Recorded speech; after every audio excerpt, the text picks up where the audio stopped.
అది ఇది ఇది అనుకుంటున్నాడు. అతను వెనకాల అతను మాట్లాడే లాంగ్వేజ్ వల్లే వాళ్ళందరూ ఇతను ఫ్యాన్స్ అనుకుంటున్నారు, విచ్ ఇస్ అటర్ రాంగ్. వాళ్ళు ఈయన ఏదో కంటెంట్ చెప్తాడు ఈ వెనకాల ఉన్న అమ్మాయిలను చూడడానికి.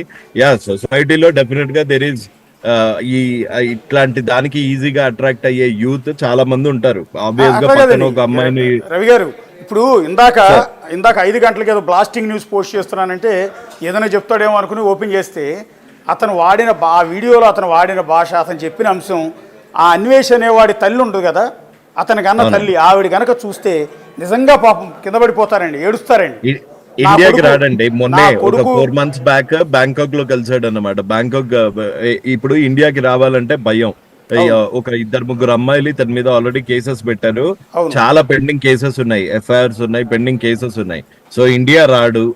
నేను రాను ఇండియా. వాళ్ళ తమ్ముడు పెళ్లి ఉంది ఇప్పుడు. నేను ఇండియాకి రాను అని క్లియర్ గా చెప్తున్నాడు. కాకపోతే మనోడు అక్కడే ఉంటాడు, ఏది బయటే తిరుగుతాడు, ఇండియాకి రాడు. ఇండియాకి వస్తే ఈ కేసెస్ కన్నిటికి ప్రాసిక్యూషన్ ఎదుర్కోవాలని భయం. సో అందుకని అక్కడ ఉండి ఇప్పుడు వర్చువల్ లో తిడితే ఏం చేస్తామండి?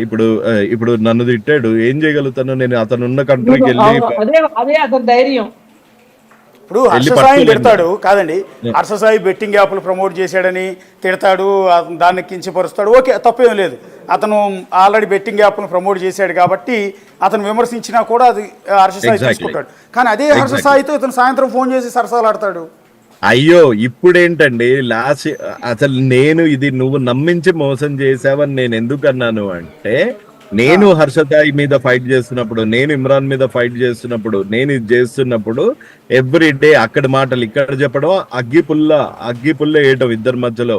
ఇద్దరికి ఒక పర్సనల్ రైవలరీ పెంచడానికి అనివేష్ చేసిన పాత్ర అంతా ఇంత కాదు.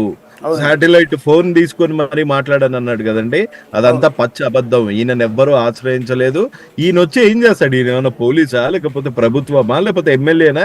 ఏంది ఈయన దగ్గరికి ఎందుకు వెళ్తాడు? ఈయన సపోర్ట్ గురించి ఎవడైనా ఎందుకు వెళ్తాడు? ఈయన ఇద్దరు మధ్యలో కొట్టుకుంటూ ఉంటే అక్కడికి వెళ్ళి ఇక్కడ పుల్లలు తీసుకుంటాడు, ఇక్కడికి వెళ్ళి అక్కడ పుల్లలు పెడతాడు. ఇద్దరికి మధ్యలో పుల్లలు పెట్టడమే ఇతని ఎందుకంటే వాళ్ళిద్దరు నాశనం అయిపోతే ఈయన నెంబర్ 1 అయిపోవచ్చు కదా. అవును, అంతే. ఈయన మెయిన్ ఎజెండా అదే. ఇప్పుడు అల్టిమేట్ కృష్ణకుమార్ గారు, అల్టిమేట్ ఏంటంటే ఏం చేయగలం? ఇప్పుడు వేరే దేశాల్లో ఉన్నాడు, ఇక్కడ కేసు పెట్టినా పెద్దగా ఉపయోగం ఉండట్లా, ఇంకా రెచ్చిపోతాడు రేపటి నుంచి. ఇప్పుడు ఇందాక కొద్దిసేపటి క్రితం రిలీజ్ చేసిన వీడియో మీరు వద్దులే కానీ, సారీ రవి గారు మీరైతే చూడండి ఒకసారి. ఎంత దారుణమైన భాష అంటే నిజంగా నేను చెప్తున్నాను, ఆడవాళ్ళు కనుక ఆ వీడియో చూస్తే. కానీ దరిద్రం ఏంటంటే కొంతమంది అతను ఆ వీడియో పోస్ట్ చేయగానే లక్షల మంది చూస్తున్నారండి. అదే అండి, అతను నేను సినిమా తీస్తున్నాను ఆ వీడియోలో చెప్తున్నాడు, మిగిలిన భాష గురించి నేను చెప్పట్లేదు. కానీ ఆటగాళ్ళ పోటీలు అందరూ వచ్చేయండి, బ్యాంకాక్ వచ్చేయండి.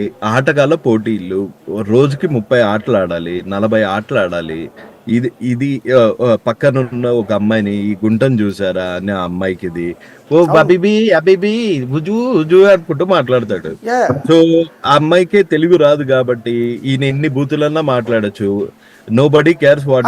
అదేనంటే నేను అంటున్నది ఏంటంటే కోసం నువ్వు చండాలం అంతా దింపుతున్నావు, అదే వీడియో నీ తల్లి చెల్లి చూస్తే ఏంటి పరిస్థితి నేను అంటున్నా. అయ్యో, మీకు ఒక వీడియో ఉంది. ఒక డోర్ కొడతాడు, అమ్మాయి రేట్ అడుగుతాడు. డోర్ కొడతాడు, ఒక అమ్మాయి అజర్బైజాన్, ఆమ్స్టర్డామ్ ఇట్లాంటి ప్లేసెస్ కి వెళ్తాడు. డోర్ కొడతాడు, అమ్మాయి రేట్ అడుగుతాడు. రేట్ అడిగి వాళ్ళతో ఎలా సుఖపడచ్చో వచ్చి వీడియోలో చెప్తాడు. ఇది ఈయన ఇది గర్వంగా చెప్పుకుంటాడు. 7 ఖండాలలో ఇన్ని ఆటలాడాను, ఎవడన్నా ఆడాడా? 236 పిచ్చుల మీద నేను ఆటలాడానని ఇందాక వీడియోలో కూడా చెప్తాడు సిగ్గు లేకుండా. అదే షార్ట్ వీడియో. సో అన్ఫార్చునేట్లీ ఈ అన్ఎడ్యుకేటెడ్ యూత్ కి ఏంటి అంటే, అరే వీడు ఒక పెద్ద ప్లే బాయ్, మనం కూడా చదువు సంధ్య ఏ ఉండకపోయినా పర్వాలేదు, జస్ట్ ఇట్లా దేశాలు తిరుగుతూ యూట్యూబ్ చేసుకుంటూ ఇలా సంపాదించవచ్చు. కానీ వీడి వల్గారిటీ నచ్చింది అని ప్రతి ఒక్కడి వల్గారిటీ నచ్చాలి ప్రజలకి అని లేదు. సో వీడిది నచ్చిన రోజులు నచ్చుతుంది. తర్వాత ఎవరో ఒకళ్ళు కృష్ణ కుమార్ లాంటి వాళ్ళు, ఇమ్రాన్ లాంటి వాళ్ళు కేసు పెట్టంగానే సైబరాబాద్ క్రైమ్ డిపార్ట్మెంట్ ఒక్క ఈమెయిల్ తోని వీడి యూట్యూబ్ దగ్గర నుంచి, వీడి ఇన్స్టాగ్రామ్ దగ్గర నుంచి మొత్తం